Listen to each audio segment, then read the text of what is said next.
영국의 어느 마을에 나이가 지긋하신 할머님이 지팡이를 들고 힘겨운 걸음을 이어가는 모습이 보입니다. 그런데 뒤에서 그 모습을 지켜보며 걷고 있던 한 영국 여성과 그 옆에 있던 한국인 친구들은 갑자기 서로 다르게 움직이기 시작하며 놀라운 모습을 보여줬다고 하는데요. 이 일로 영국 전역에 포스터가 붙으며 실로 믿기 힘든 일들이 벌어지기 시작했다고 합니다. 과연 무슨 일이 있던 걸까요? 안녕하세요. 저는 영국에 살고 있는 지금은 대학생이지만 한때 꽤 까칠했던 수험생 앨런이라고 합니다. 오늘은 제가 잊을 수 없는 2년 전 A레벨 시험날의 악몽 같은 이야기를 들려드리려고 해요. 영국에서 A레벨 시험이라는 건 한국에서는 수능 시험과도 같은 학생들에게 아주 중요한 시험이거든요. 며칠 전이었어요. 저는 평소처럼 저녁 식사 후에 TV를 켜고 BBC 뉴스를 보고 있었죠. 그러다 깜짝 놀랄 만한 장면을 보게 됐어요. BBC가 수능 시험이라는 한국의 국가적 시험을 소개하며 전국적으로 50만 명의 학생들이 인생에서 가장 중요한 시험을 치렀다고 보도를 해주었는데요. 한국의 수능날 풍경을 보고 있자니 한마디로 말해서 믿을 수가 없더라고요. 뉴스 화면에 비친 모습은 제가 알던 시험의 날과는 완전히 다른 세상이었어요. 먼저 그날 한국의 기업들은 모두 출근 시간을 늦췄다고 해요. 수험생들이 시험장까지 제 시간에 도착할 수 있도록 회사들이 출근을 늦추고 도로를 한산하게 유지할 수 있도록 도와준 거죠. 시험 하나 때문에 도시 전체가 움직였다는 이야기를 들으니 완전히 신세계더라고요.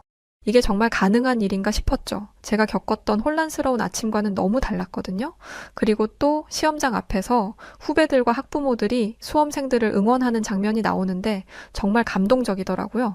어떤 후배들은 아침에 따뜻한 차와 간식을 준비해서 시험을 보게 될 후배 수험생들에게 나눠주고 학부모들은 시험장 앞에서 조용히 기도하며 아이들을 응원하고 있었어요. 너무나 감동적이고 따스한 장면이었죠.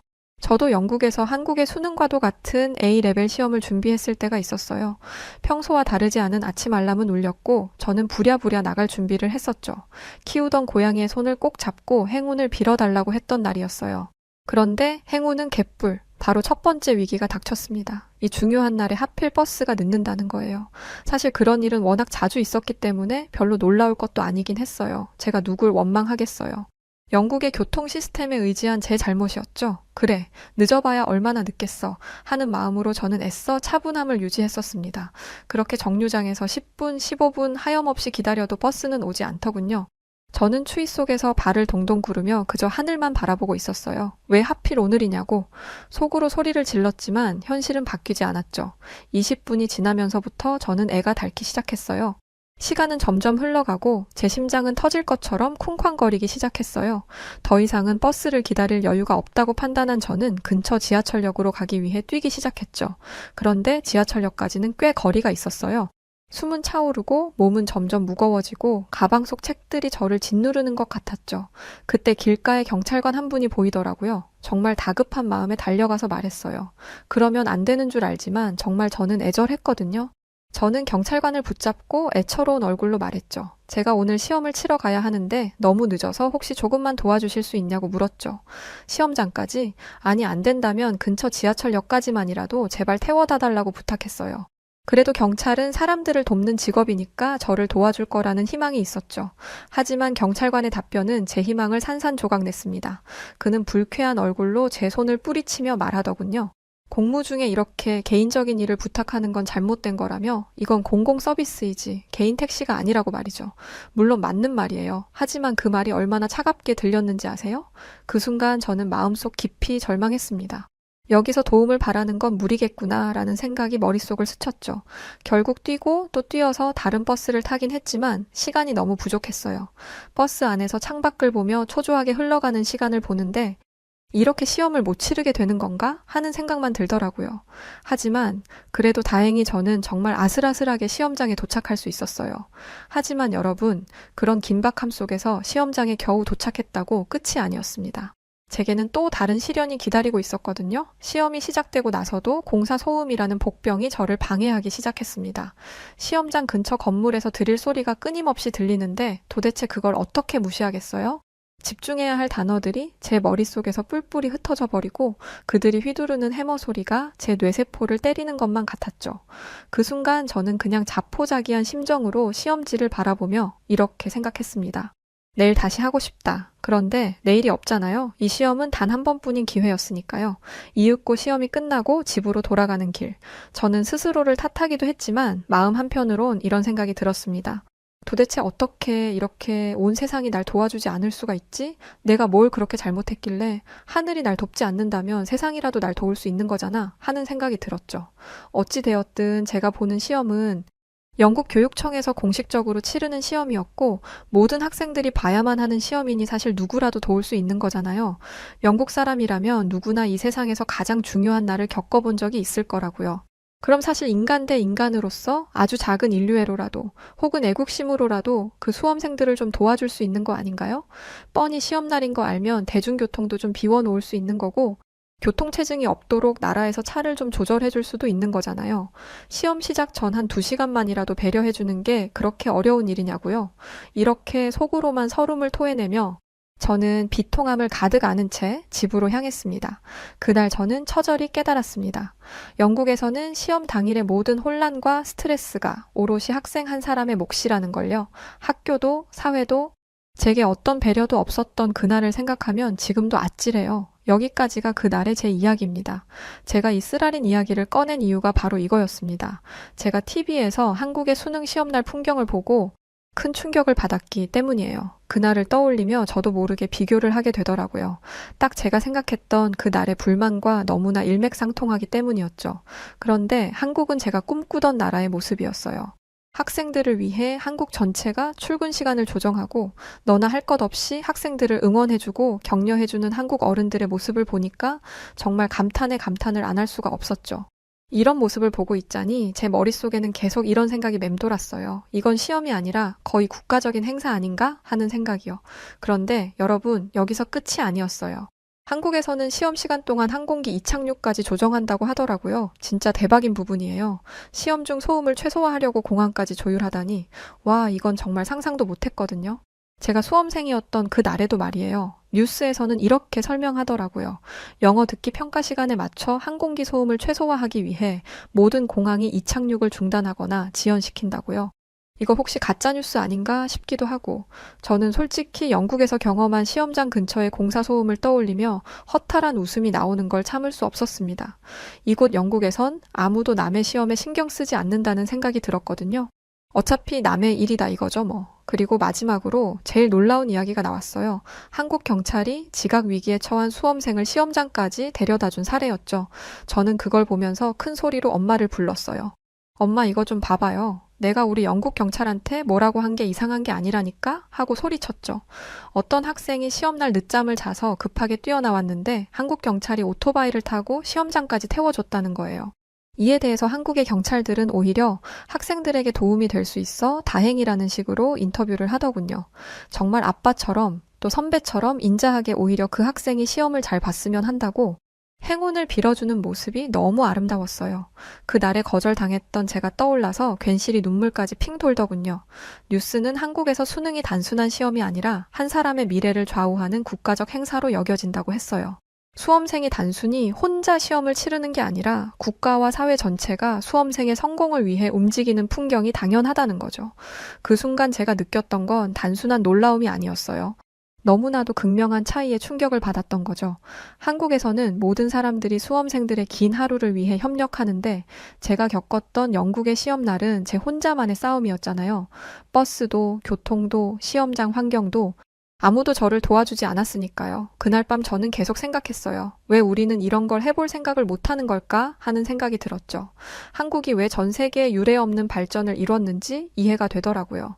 이런 어린 학생들의 성공을 위해서 주변에 있는 모든 한국의 어른들은 하나같이 응원해주고 잘 되라고 보듬어주니 이런 학생들이 성인이 되어 나라를 위해 일할 때 어떤 마음이겠냐고요. 잘 될 수밖에 없겠죠. 제가 태어난 영국이란 나라가 원망스럽더라고요. 그때 겪었던 시험날의 혼란스러운 기억이 다시 떠올랐고 동시에 이런 배려를 받았다면 제 경험이 얼마나 달라졌을지 끝없이 상상했어요. 저에게 그 날은 거의 트라우마와도 같거든요. 그 경찰관이 날 잠깐이라도 태워줬다면 혹은 대중교통이 늦지 않게 교통체증이 생기지 않게 기업들이 양보라도 해줬다면 그 모든 일들이 일어나지 않았을 텐데 하는 생각이 들었죠. 그때 제 머릿속에 떠오른 한 친구가 있었어요. 바로 학교에서 가끔 마주치던 한국인 친구 지수였죠. 지수는 똑똑하고 친절한 친구였어요. 그래서 저도 한국에 대한 이미지가 좋은 편이기는 했죠. 저는 고민 끝에 결국 도저히 궁금증을 참지 못하고 한국인 유학생 친구 지수에게 연락을 했습니다. BBC 뉴스에서 본 한국의 수능날 풍경이 너무 놀라워서 실제로 한국 사람들은 어떻게 수능을 준비하고 치르는지 더 자세히 알고 싶었거든요. 한참이나 제 이야기를 듣던 지수는 제가 그렇게 힘든 일을 겪었다니 유감이라며 이렇게 말했어요. 사실 한국에서 수능은 그냥 일반적인 시험이 아니야. 한국의 수능날은 국가적 행사처럼 여겨지고 학생들뿐 아니라 가족, 학교, 지역사회 모두가 한마음으로 수험생들을 응원하는 날이지.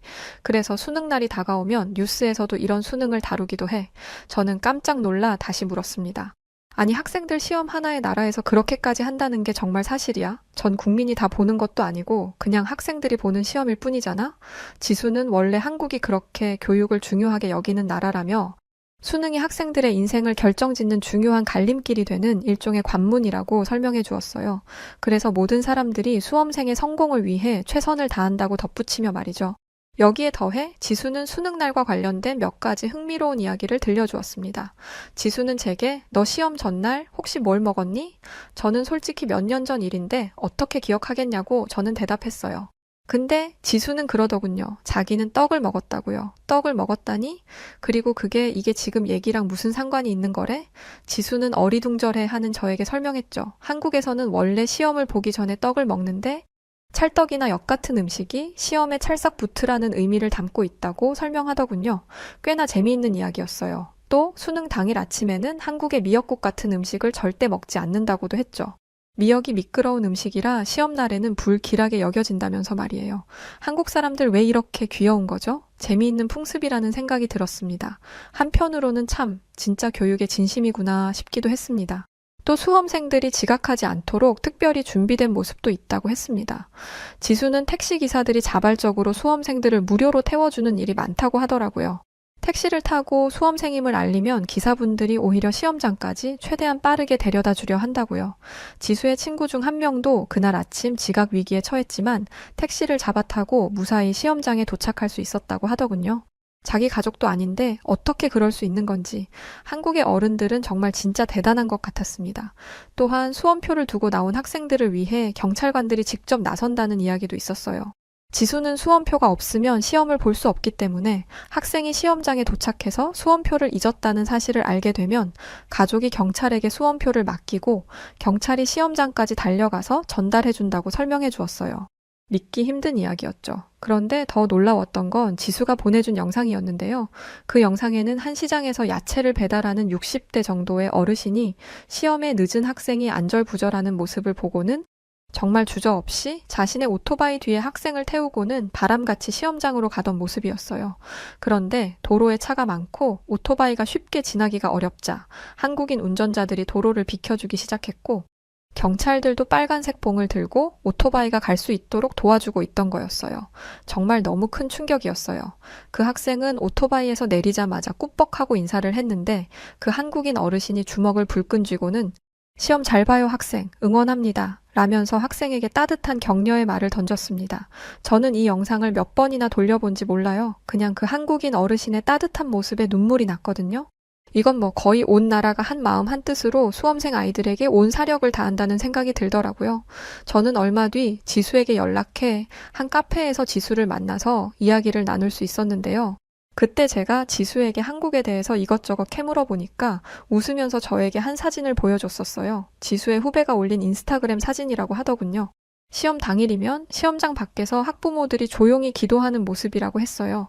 이 밖에도 선생님들이 단체로 응원 메시지를 보내주고 학원 선생님들도 시험 잘 보라고 응원하러 오는 일이 흔하다고도 하더군요. 인생에서 가장 큰 첫 번째 관문을 지나는 모든 학생들에게 이 응원들은 정말 큰 힘이 된다고 지수는 말했습니다. 저는 이 이야기를 들으며 연신 놀라웠고 감탄을 할 수밖에 없었어요. 입을 다물 수가 없었죠. 시험 하나가 가족과 사회 전체의 협력으로 이어질 수 있다는 게 정말 놀랍다는 생각이 절로 들었거든요. 진짜 분위기가 다르구나 하는 실감이 났어요. 영국에서는 시험이 철저히 개인의 책임이거든요. 시험 당일 택시를 무료로 태워주는 일도, 경찰이 수험표를 대신 전달해주는 일도 상상조차 할 수 없죠. 그저 혼자 모든 걸 책임지고 싸워야 하는 게 영국의 현실입니다. 누구도 누구를 응원해주거나 보살펴주지 않아요. 하지만 한국은 달랐습니다. 학생들의 긴 하루를 위해 온 사회가 움직이는 모습이라니. 이 모든 건 저에게 큰 충격을 주었어요. 그날 밤 저는 스스로에게 물었습니다. 혹시 이런 풍경이 영국에서도 가능할까 하는 질문을 말이죠. 그렇게 고민 끝에 저는 결심했습니다. 제 경험과 한국의 이야기를 글로 적어 사람들과 공유해보기로요. 그래서 소셜미디어에 긴 글을 작성하기 시작했죠. 글의 제목은 왜 우리는 한국처럼 할 수 없을까? 영국 시험 문화에 던지는 질문이었어요. 처음엔 제가 겪었던 영국 시험날의 혼란과 스트레스에 대해 이야기했어요. 제가 시험날 겪었던 혼란과 스트레스는 우리가 수험생들에게 얼마나 무관심했는지를 보여주는 사례라며 말이죠. 저는 그날 아침 버스가 늦고 교통체증에 시달리며 초조했던 기억, 그리고 시험장에 겨우 도착했지만 공사 소음 때문에 집중할 수 없었던 순간들을 적어 내려갔어요. 그 누구도 수험생인 저를 배려하거나 돕지 않았던 그날을 떠올리며 영국 시험 문화의 냉담함을 돌아보자는 내용으로 작성했죠. 아마도 많은 사람들이 제게 동감할 거라 생각했어요. 누구라도 느꼈을 그날의 찬 공기를 말이죠. 그리고 이어서 저는 한국에서 본 놀라운 사례들을 공유하기 시작했습니다.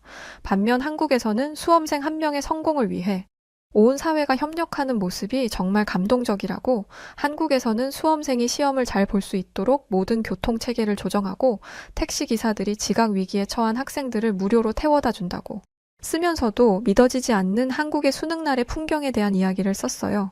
또한 경찰이 수험표를 잊고 온 학생들을 위해 시험장까지 직접 달려가 수험표를 전달해준다는 이야기도 언급했죠. 시험장 밖에서 학부모들이 조용히 기도하고 선생님들이 단체로 응원 메시지를 보내는 풍경은 제가 전혀 경험하지 못했던 것들이라는 말과 함께요.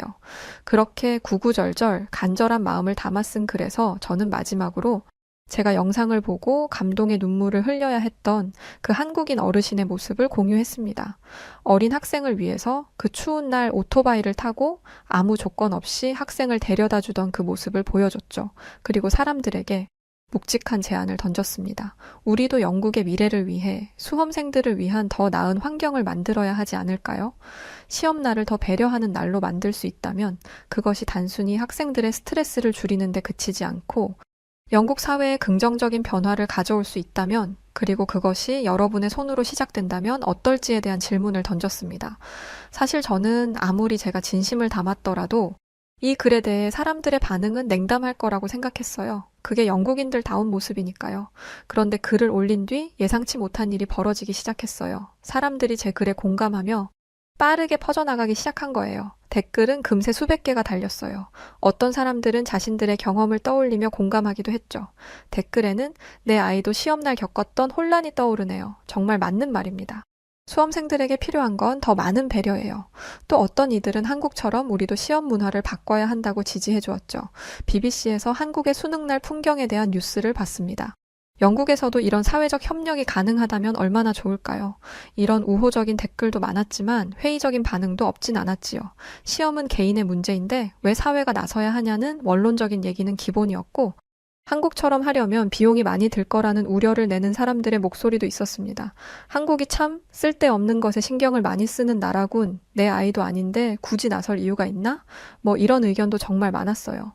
하지만 그런 비판에도 불구하고 더 많은 사람들이 공감과 지지의 목소리를 내주고 있었습니다. 사람들의 호응을 보며 저는 더 큰 가능성을 느꼈어요. 그래서 또다시 글을 올리며 구체적인 캠페인을 제안했죠. 이름은 코리아 수능 캠페인이었어요. 캠페인의 목표는 단순했습니다. 영국에서도 시험 문화에 대한 배려를 확대하고 수험생들이 최선을 다할 수 있는 환경을 조성하자는 것이었죠. 시험날 교통 배려, 시험장 근처 소음 방지, 그리고 지역사회가 학생들에게 간단한 응원 메시지나 간식을 제공하는 작은 변화들로 시작하자는 제안이었습니다. 마지막으로 저는 글을 이렇게 마무리했어요. 이 캠페인이 그저 학생들의 시험날을 잠시나마 바꾸는 것에 그치지 않고 더 나은 영국을 만드는 시작이 되기를 바란다고 말이에요. 정말 어려운 일이었는데 영국에 있던 한국인 친구들, 수지를 비롯해 몇 명의 한국 친구들이 적극적으로 도와주었죠. 그 이후의 반응은 정말 놀라웠습니다.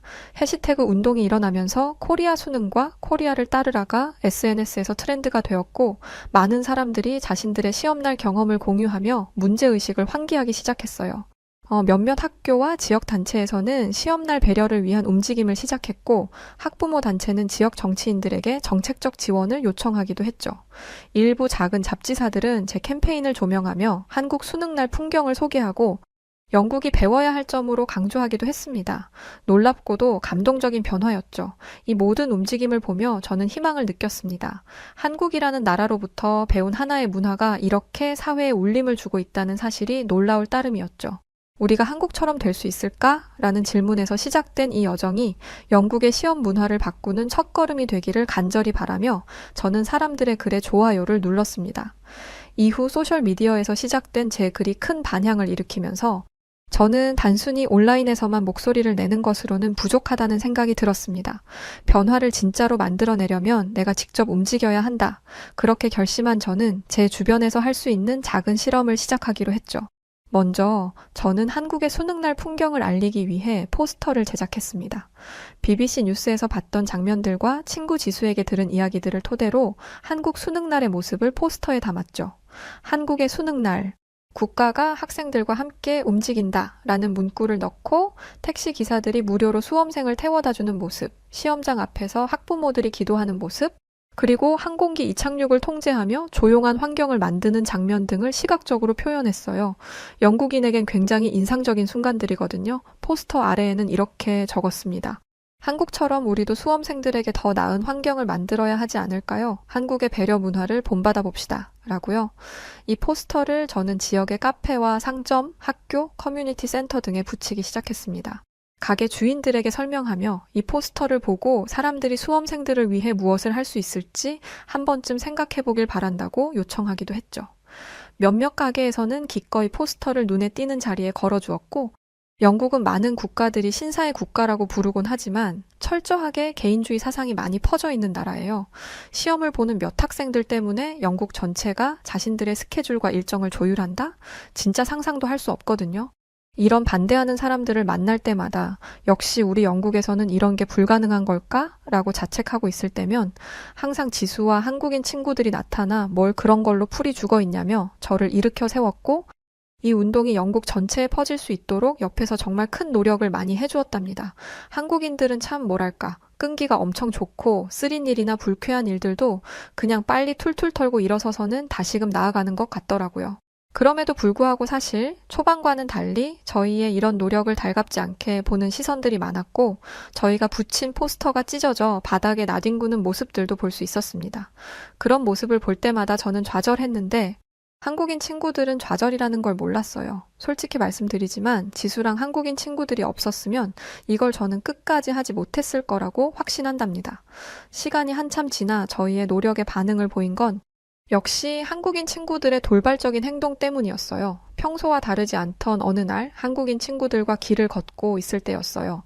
한 소매치기범이 지팡이를 짚고 걷고 계시던 할머니의 손지갑을 낚아채더니 그대로 쏜살같이 도망친 거였죠. 소매치기가 손지갑을 강하게 빼서 달아난 터에 할머님은 바닥에 넘어지셨는데요. 사실 그 주변에 사람들이 몇몇 있었지만 그 누구도 할머니를 도와주려는 사람들이 없었거든요. 그런데 어느새 제 한국인 친구 수지는 할머님 곁에 앉아 할머니를 일으켜 세우며 할머님을 돕고 있었고, 옆에 있던 한국인 남자친구들은 정말 재빠르다 못해 빛의 속도로 소매치기범을 잡으려고 뛰기 시작했죠. 사실 영국에는 이런 소매치기범들이 많아요. 그리고 그런 소매치기범들은 상당히 위험한 사람들이에요. 몸에 어떠한 흉기를 들고 있을지도 모르고 괜히 도왔다가 다칠 수 있기 때문에 자신의 일이 아니면 그냥 지나치거든요. 그런데 이 한국인 친구들은 무서움도 없는 것 같더라고요. 그 위험한 소매치기범들을 한국인 친구들은 끝까지 쫓아가 할머님의 손지갑을 되찾았고, 수지는 쓰러진 할머님이 다쳤을까 걱정하며 보듬었습니다. 저는 아무것도 못했어요. 그냥 멀뚱히 서서는 그 모습이 너무 대단해 보여서 휴대폰 카메라를 켜고 그 모습을 그냥 촬영했죠. 아무 생각 없이요. 그리고 제 이 SNS에 이 영상을 올렸어요. 그런데 단 하룻밤 사이에 휴대폰에 불이라도 난 줄 알았습니다. 온통 대단하다며 어느 나라 친구들이냐면서 용기 있는 모습이 정말 훌륭하다고 난리법석이 났던 겁니다. 아마 이 여파였을 거예요. 내 아이도 올해 시험을 준비 중이라며 이런 캠페인이 정말 도움이 될 거라고 응원을 전해오기도 했어요. 물론 그럼에도 불구하고 영국인들의 특성상 냉소적인 반응도 있긴 했죠. 왜 시험날에만 이런 배려를 해야 하냐, 평소에는 다들 신경 쓰지도 않지 않냐는 반응도 있었지만 저는 개의치 않았습니다. 오히려 이게 더더욱 이런 캠페인을 벌여야 하는 이유가 되어준다는 생각뿐이었어요. 이후 제가 살고 있는 작은 마을에는 점점 변화의 징후가 보이기 시작했습니다. 한 지역 카페는 큰 시험이 아니더라도 주변 학교의 시험 전날 하루 종일 조용한 공부 공간을 제공하기로 했고, 몇몇 상점은 수험생 할인이라는 작은 혜택을 시작하기도 했어요. 일부 택시 기사님들은 시험날 아침 수험생들을 무료로 태워다 주겠다고 약속했고, 시험날 주민들이 경적을 울리지 않도록 캠페인에 참여하는 움직임도 보여주었죠. 이 작은 움직임들이 모든 수험생들에게 다 닿을 수는 없겠지만 저는 믿어요. 작은 변화가 결국 큰 물결을 만든다는 사실을요. 그리고 이 캠페인을 통해 사람들이 시험날을 넘어 서로를 배려하는 문화에 대해 한 번 더 생각하게 되기를 간절히 바라는 마음을 갖고 있습니다. 한국처럼 우리도 학생들의 미래를 위해 더 나은 환경을 만들어가야 한다는 믿음으로 저는 앞으로도 이 캠페인을 계속 이어갈 거예요. 한국의 수능날 풍경은 단순히 하나의 문화가 아니라 공동체가 한 사람의 미래를 위해 얼마나 함께 움직일 수 있는지를 보여주는 하나의 상징이라는 것을 말이에요. 한국인들이 만들어가는 이 특별한 문화는 단순히 학생들만을 위한 것이 아닌 것 같아요. 공동체의 강한 유대감과 배려심, 그리고 서로의 성공을 돕는 따뜻한 마음을 보여주는 것이죠. 저는 여러분의 이 놀라운 모습을 제 나라에 전하며 영국에서도 이런 배려와 협력을 배우고자 노력하고 있습니다. 여러분이 보여주신 풍경은 단순히 하나의 제스처가 아니라 서로를 응원하고 함께 성장하는 사회의 진정한 모습이라고 생각해요. 사실 제가 이렇게 깨닫고 또 행동할 수 있었던 건 모두 한국인 여러분들 덕분입니다. 한국의 수능날 풍경에서 영감을 얻고 저 스스로도 변화를 만들기 위한 작은 첫걸음을 내디딜 수 있었던 것 같아요. 그리고 이 이야기가 영국에서 많은 사람들에게 울림을 주고 있다는 사실을 전하고 싶은 마음으로 오늘 이렇게 글을 적어봤습니다. 한국이 왜 전 세계에서 유례없는 성장과 발전을 이뤘는지 이제 저는 안답니다. 그리고 항상 제 옆에서 저를 도와주는 한국인 친구 수지와 또 다른 한국인 친구들까지 너무 고맙고 꼭 이 친구들과 한국으로 여행을 떠날 겁니다. 안녕하세요. 여우튜브 송은지입니다. 여우튜브와 협업 중인 KS 오토플랜 소개를 잠시 하려고 해요. KS 오토플랜은 취약계층을 돕는 선한 기업입니다. 사회에 도움을 주는 기업과의 협업은 언제든 환영하죠. 구독자분들에게 저렴한 가격으로 차량을 렌트하실 수 있는 혜택을 드리기로 했답니다. 취득세, 자동차세, 정비비용, 보험료까지 모두 KS 오토플랜이 책임지니 월 저렴한 비용만 내시고 차량을 이용하시면 됩니다. 차량 구매, 장기 렌트, 단기 렌트 모두 다 가능하니까 언제든 차량이 필요할 땐 선한 기업 KS 오토플랜을 이용해보세요. 많은 분들이 이용해 주신다면 취약 계층에 있는 어려운 분들에게도 좋고 이용하시는 분들도 좋고 모두가 다 같이 좋은 일이라고 생각된답니다. 고정 댓글에 이용 방법과 구독자분들의 다양한 혜택 확인하시도록 남겨두겠습니다. 감사합니다. 차가 빼곡하게 서 있는 복잡한 서울의 도심, 그리고 도로 위의 한 차량 안에서 영국 귀족이라 불리던 여성과 그녀의 비서였던 한 여성이 무언가를 보고는 운전기사를 향해 손짓하기 시작합니다. 영국 귀족 여성은 생전 처음 보고 듣는 것에 충격을 받았는지 영국에서의 삶이 180도 달라지기 시작했다고 하는데요.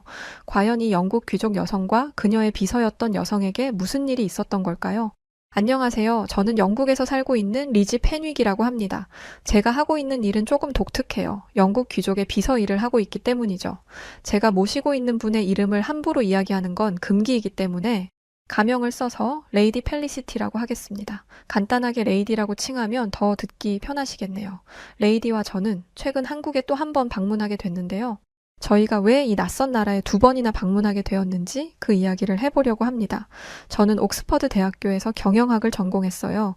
영국 귀족의 비서는 개인적인 사생활 관리뿐만 아니라 자산 관리도 함께 할 줄 알아야 하기 때문에 경영학 전공임에도 비서 일을 하고 있습니다. 사실 솔직하게 말하면 돈 때문이죠. 처음에는 미국으로 건너가서 취업을 하려고 했는데 월급이 일반 회사원의 3배는 되는지라 결국 이 일을 하게 되었습니다. 무엇보다 제가 앞으로 모시게 될 분의 평판이 아주 좋았어요. 인자하고 다른 사람들의 눈에 띄는 것을 좋아하지 않아서 조용하고 평범한 일상을 사는 50대 여성분이라고 했죠. 그런데 일을 시작한 지 며칠 만에 저는 이 이야기가 완전히 가짜라는 사실을 알게 됐습니다. 사람이 얼마나 예민하고 까탈스러운지 뭐만 하면 성질을 내고 이거 해라 저거 해라. 게다가 자기가 했던 말을 계속 잊어버려서 곤란했던 적이 한두 번이 아니에요. 나는 이 드레스를 고른 적이 없어. 내가 고른 옷 하나 주문도 못하면서 어떻게 내 비서일을 하겠다는 거야? 처음에는 제가 진짜 실수한 줄 알았어요. 그런데 이게 몇 번이고 반복되니까 내가 진짜 실수한 게 맞는지 찾아보게 되더라고요. 짜증이 머리끝까지 솟아오른 상태에서 매장의 CCTV를 확인해 봤어요. 제가 주문한 걸 정확히 본인이 손가락으로 짚더라고요. 매장 직원들도 저와 똑같이 기억을 하고 있었고요. 정말 아버지의 사업 실패로 가족들이 거리에 나앉게 된 것만 아니었으면 진작에 때려치웠을 텐데 울며 겨자 먹기로 일을 할 수밖에 없었습니다. 그러던 어느 날 레이디가 갑자기 한국에 가고 싶다고 하더라고요.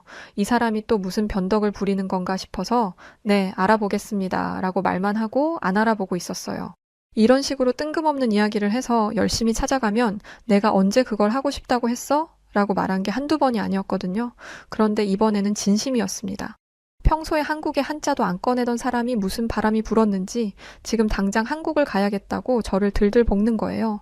당장 내일이라도 떠날 거라는 말을 겨우 진정시키고 한국에 갈 준비를 했습니다. 그런데 문제는 저도 한국을 잘 모른다는 것이었어요. 어떤 나라인지 언어와 문화, 볼거리들을 제가 파악을 한 후에 가야 저 까탈스러운 레이디를 그나마 만족시킬 수 있을 텐데 그런 걸 알아볼 만한 시간이 없었습니다. 그래서 유튜브와 뉴스 기사로 한국에 대해 벼락치기로 알아본 뒤 한국행 비행기에 올랐어요. 물론 레이디에게 한국에서 뭘 하고 싶은지 몇 번이고 물었습니다.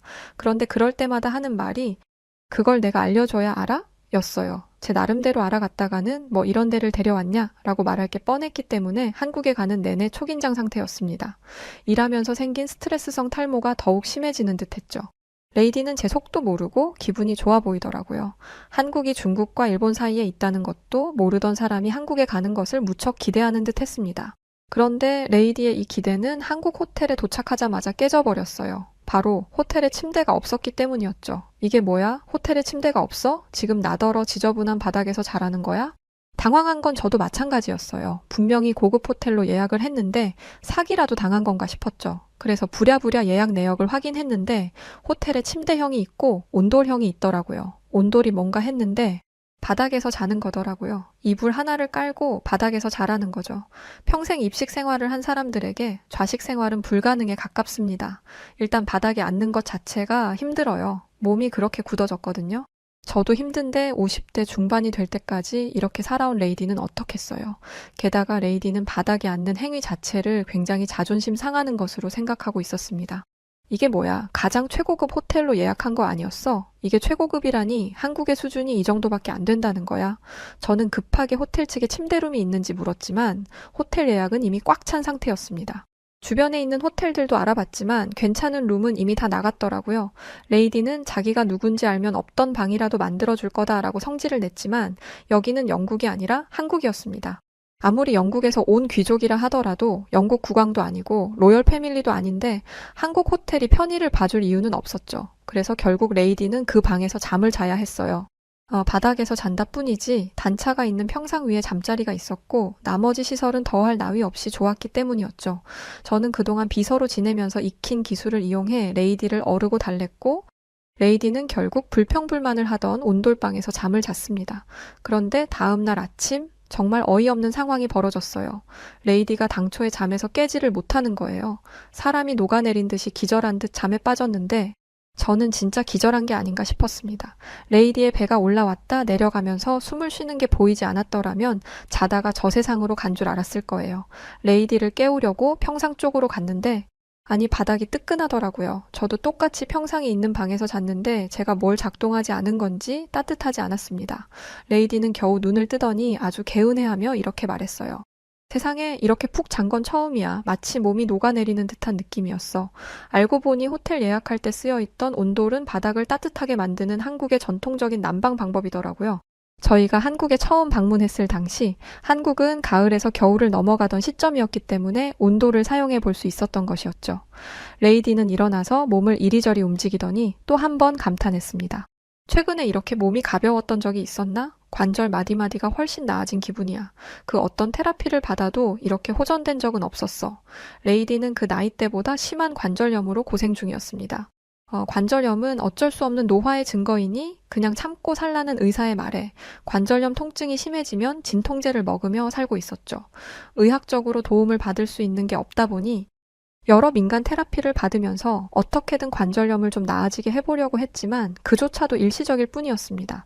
그런데 잠을 자고 일어났을 뿐인데 테라피의 몇십 배의 효과가 난 거예요.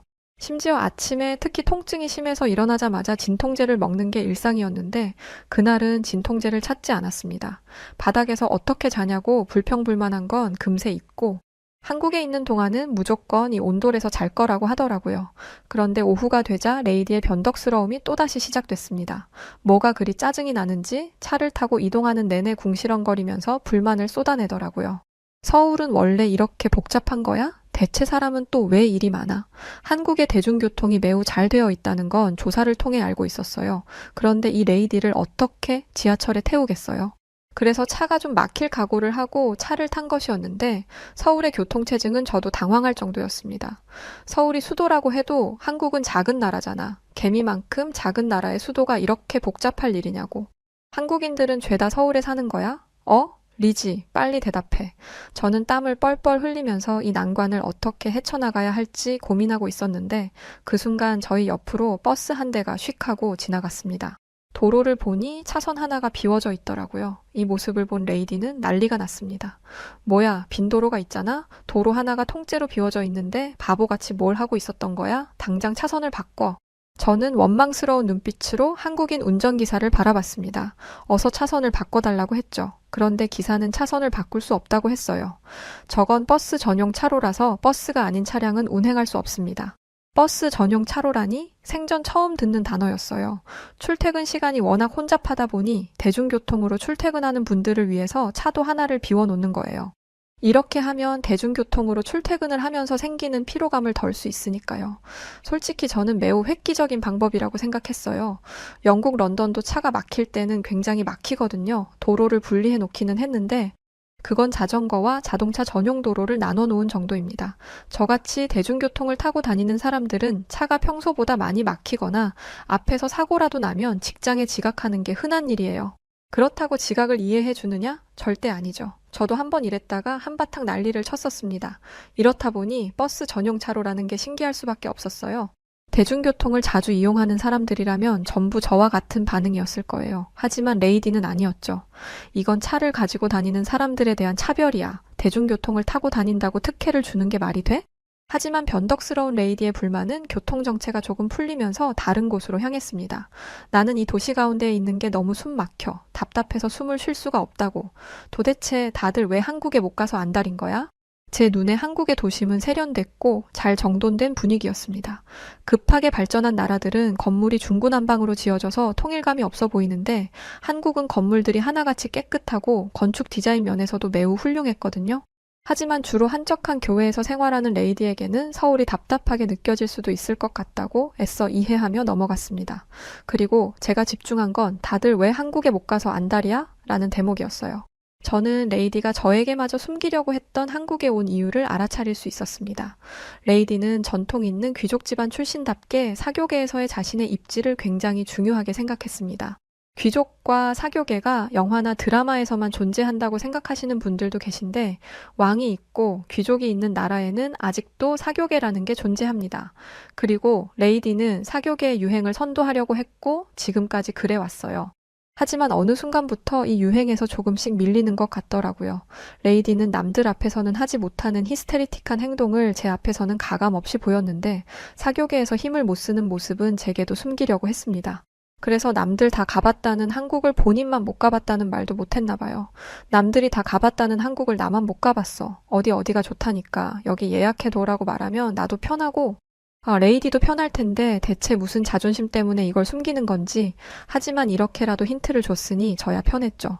저는 모든 일정을 취소하고 다른 영국 여성들이 어디를 다녀갔는지에 대해 알아보기 시작했습니다. 그날 밤 잠도 못 자고 완벽한 계획을 세웠는데 커다란 문제가 생겼어요. 레이디가 새벽 중에 엄청난 복통을 호소하기 시작한 거였죠.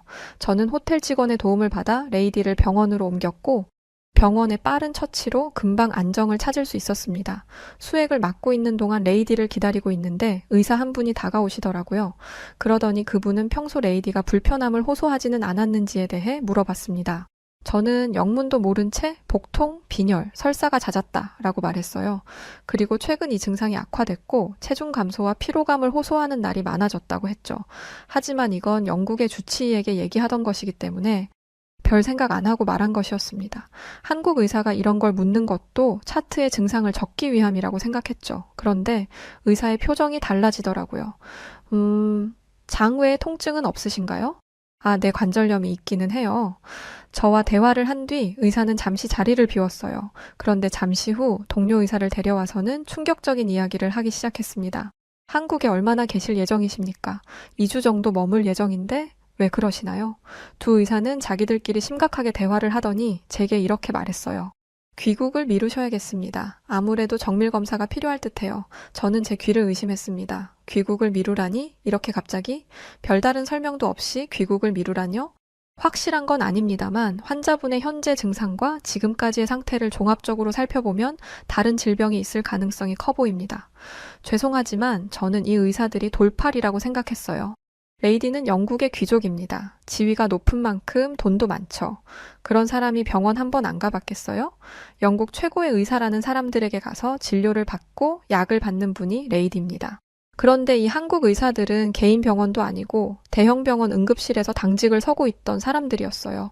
영국에서는 개인 병원을 좀 더 신뢰하고 특히 레이디는 주치의까지 둔 사람이었기에 저는 한국 응급실에서 만난 의사를 믿을 수 없었습니다. 그래서 저는 조금 검한 한 투로 말했습니다. 저희는 한국에서 할 일이 많습니다. 쓸데없는 일에 시간을 낭비하고 싶지 않아요. 그런데 의사들은 끈질겼어요. 영국에서는 치료를 거부하면 의사가 그러려니 합니다. 암에 걸려도 환자가 치료를 거절하면 돈이 없나 보다 하면서 돌려보내죠. 그런데 한국 의사들은 끝까지 검사를 해야 한다고 말하고 있었으니 이 의사들이 과잉 진료를 해서 돈을 뜯어낼 거라는 확신이 들었습니다. 한국 의사들은 환자를 돈벌이 수단으로 밖에 안 보나요? 이런 식으로 과잉 진료를 해서 돈을 뜯어내는 게 당신들이 돈 버는 방식인 거예요? 이렇게 말하면 의사들이 부끄러워하며 떨어질 줄 알았습니다. 그런데 그들은 호락호락한 상대가 아니었어요. 제 의사 인생, 아니 제 모든 인생을 걸고 장담합니다. 저는 돈 때문에 검사를 받으라고 하는 게 아니에요. 정말 환자분의 상태가 안 좋기 때문에 검사를 권유하는 겁니다. 이 말을 하는 의사들의 표정에 간절함이 묻어 있더라고요. 돈에 눈이 먼 사람의 눈빛과는 전혀 달랐기에 저는 의사들의 제안을 레이디에게 전했습니다. 그리고 레이디가 이미 영국에서 끝낸 검사를 뭐 하러 다시 받아? 이건 다 시간 낭비라고 라고 대답할 줄 알았죠. 그런데 레이디는 생각보다 진지하게 한국 의사들의 이야기를 들었어요. 그러고는 검사를 받기로 했죠. 저는 검사를 해봤자 청진기를 대고 피나 좀 뽑을 줄 알았는데 영국과는 다르게 한국의 병원에서 검사는 매우 체계적으로 이루어졌습니다. 혈액 검사와 대변 검사, 내시경 검사, CT, MRI까지 평범한 영국인이라면 한 번도 보지 못할 장비까지 동원해가며 검사를 했죠. 그리고 그 결과 레이디의 진짜 병명이 밝혀졌습니다. 레이디는 크론병 환자였어요.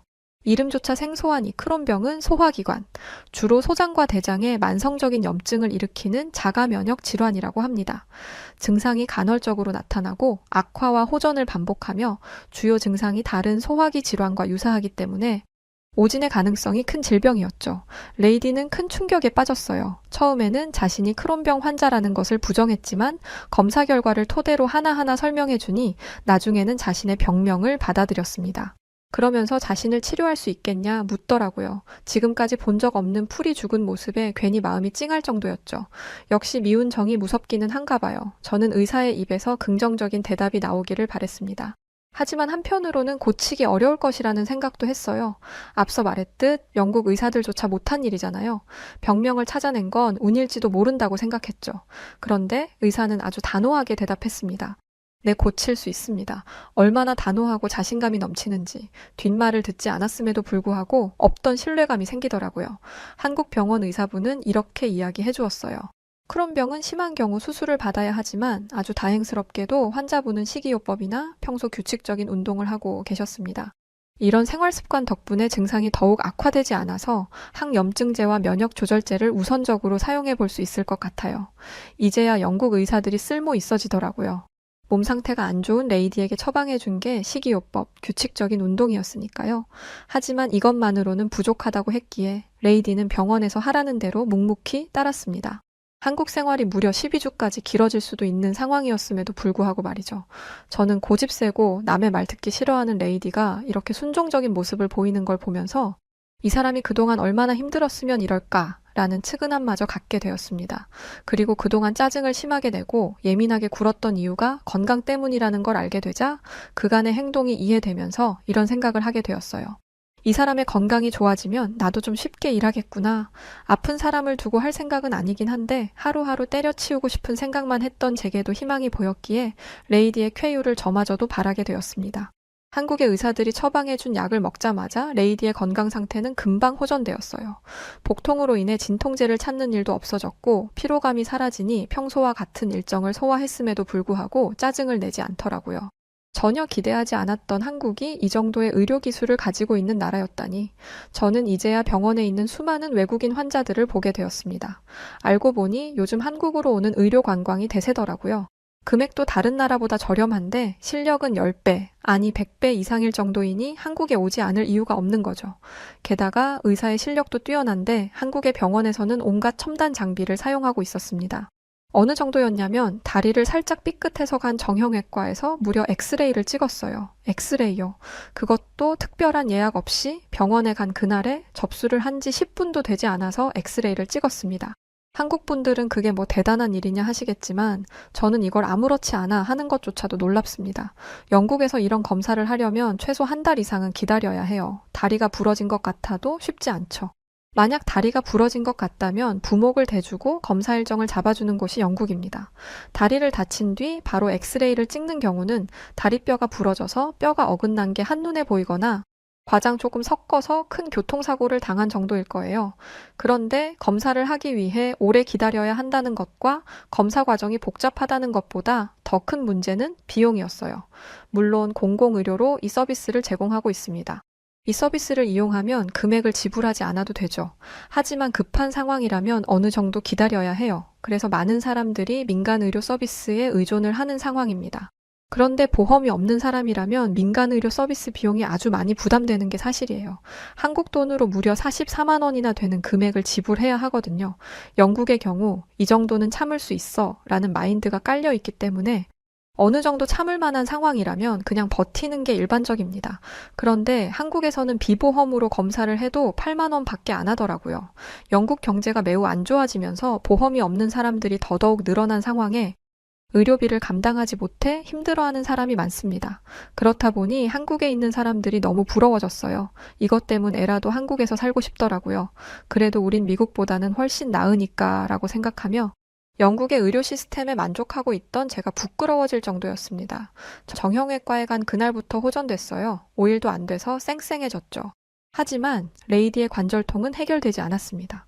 크론병의 장외 증상으로는 관절통이 있는데 이것도 크론병의 증상이라고 생각했기에 이 관절통도 당연히 좋아질 거라고 생각했어요. 하지만 이건 개선되지 않았죠. 한국인 의사에게 물어보니 이건 크론병이 아니라 50대 후반으로 넘어가며 생긴 노화로 인한 관절염이라고 말했습니다. 레이디의 병명을 척척 알아내고 병을 고쳐주었던 의사가 이렇게 이야기를 하니 정말 방법이 없겠더라고요.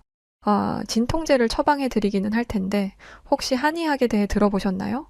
의학이면 의학이지 한의학이라니. 한국의 전통의학이라는 이야기를 들었음에도 불구하고 의심이 생겼습니다. 물론 마음 한쪽에서는 이렇게 훌륭한 의사들이 추천하는 데잖아. 당연히 도움이 되겠지. 뭘 고민해? 라는 생각이 피어올랐지만 침술과 뜸이라는 것을 찾아보니 도저히 갈 엄두가 안 나더라고요. 난생 처음 그런 모습을 봤던 영국인의 입장에서 뾰족한 침들을 몸에 넣는다고 병이 나아질 수 있다는 것 자체가 제가 가지고 있던 통념상 이해되지 않는 부분이라서 더욱 그랬죠. 아니 생각을 한번 해보세요. 사람 몸에 수십 개의 바늘을 꽂아 넣는다는 건데 심지어 그것도 마취도 안 한 상태에서 말이죠. 게다가 일반적으로 사용하는 검사 기계들은 누가 봐도 안심이 될 것 같은 느낌을 받게 하잖아요. 그런데 한의학은 사람 손목에 손을 얹고 몸 상태를 확인한다고 하더라고요. 이게 무슨 의학이죠? 이거야말로 절대적 신앙과 관련된 미신이라고 생각했습니다.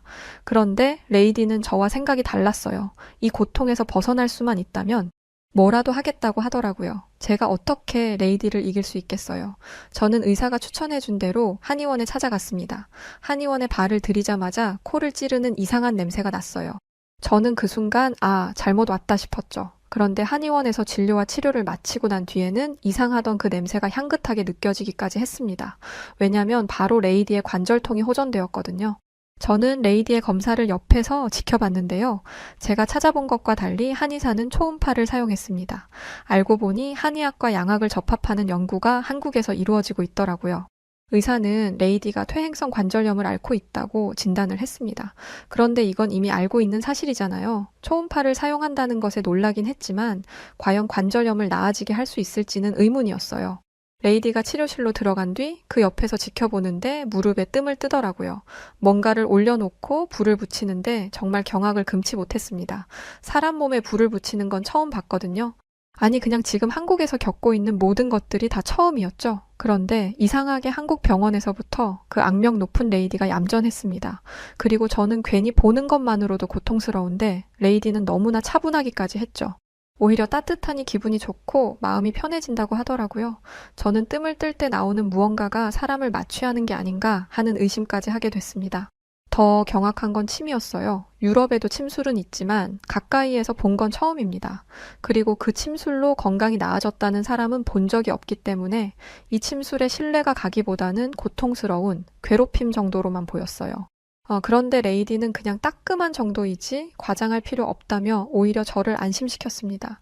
사실 저는 크론병 약을 먹자마자 온화해진 레이디에게 적응을 못하는 중이었어요. 솔직히 침이 주는 두려움 때문에 인자함은 뒤로 미루고 아무리 그래도 나를 이런 데에 데려오냐 할 줄 알았죠. 그런데 이런 반응이라니 레이디가 정말 한의원에서 안정감을 느끼고 있다는 게 믿어졌습니다.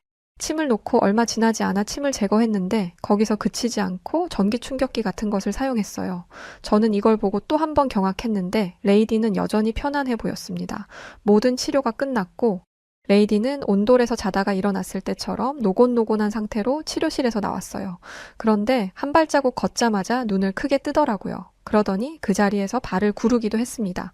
레이디, 왜 그러세요?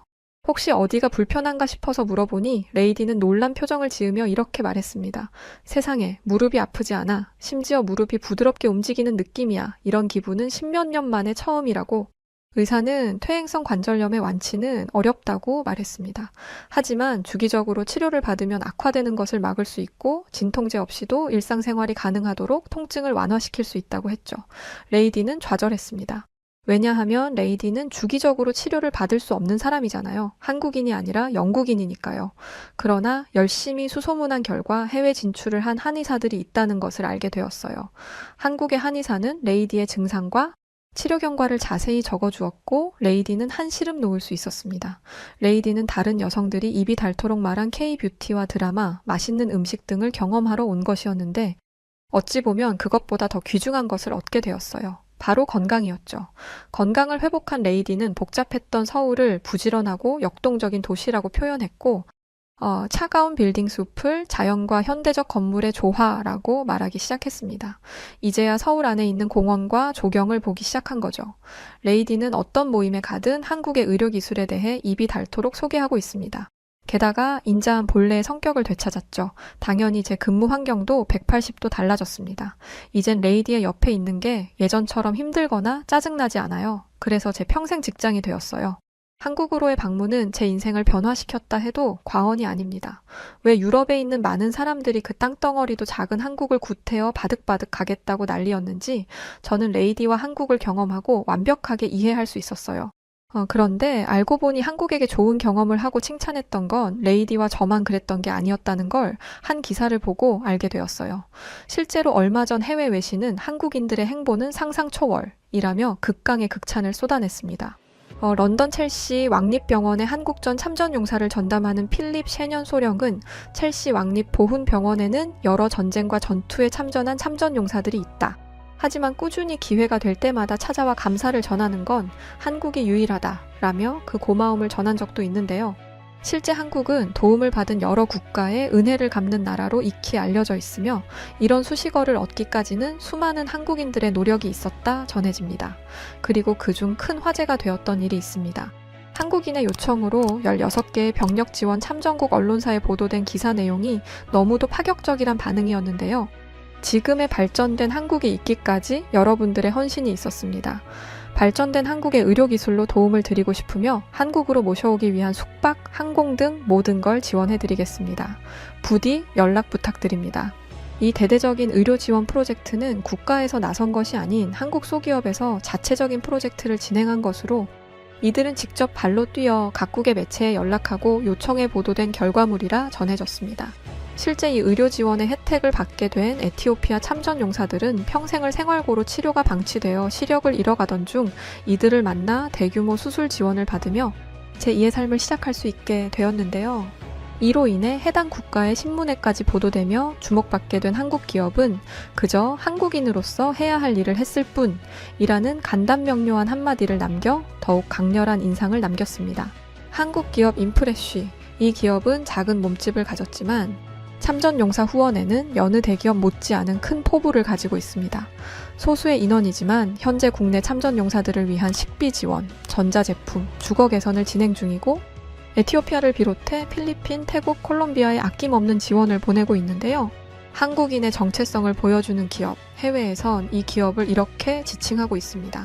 실제 인프레쉬는 모든 후원을 기업명이 아닌 한국인들의 이름으로 진행하고 있어 놀라움을 주고 있습니다. 문경식, 김수용, 이재국, 길명숙 등 매번 해당 기업에 동참한 수많은 한국인들의 이름이 참전 용사들에게 전달되고 있으며 명단을 받아본 참전 용사들은 우리의 생명의 은인 한국인들에게 감사합니다 라며 한국의 감동의 메시지를 전하고 있는데요. 현재 인프레쉬는 또 다른 기적을 전달하기 위한 준비 중에 있습니다. 해당 볼캡과 티셔츠는 Things to Remember 이라는 기억이란 주제에 초점을 맞춰 대한민국 영웅들의 희생 헌신을 잊지 말자고 전하고 있으며 펄럭이는 태극기를 제품 디자인으로 녹여내 한국의 역사를 알리고 있습니다. 심플한 디자인으로 일상 속 착용에도 무리 없는 굿즈로 많은 한국인들이 동참 중에 있는데요. 또한 해당 상품의 수익금 일부가 어려운 참전용사분들을 위해 후원되며 한국인 구매자들의 이름이 공식 홈페이지에 기재되어 전달된다고 합니다. 인프레쉬를 통해 한국의 역사가 세계에 알려지고 도움을 받는 참전용사분들이 많아졌습니다. 저희 여우튜브 1, 여우튜브 2 역시 한국인으로서 이 후원에 동참하였으며 많은 분들의 참여가 이 기업의 큰 원동력이 되지 않을까 싶습니다. 상품의 구매처는 고정 댓글에 남겨두겠습니다. 감사합니다. 요즘 우리 레이디는 어딜 가나 한국을 입에 올립니다. 너희들 한국은 가봤니? 한국도 안 가보고선 어떻게 귀족이라고 말할 수 있어? 놀랍다 해. 또한 레이디는 주기적으로 영국에서 한국인들이 운영하는 한의원을 가고 있어요. 한국은 저와 레이디의 생각과 삶의 패턴을 많이 바꿔주었습니다. 좋은 경험을 할 수 있도록 해준 한국과 한국인 분들에게 진심으로 고맙다는 말을 전하고 싶습니다. 감사합니다.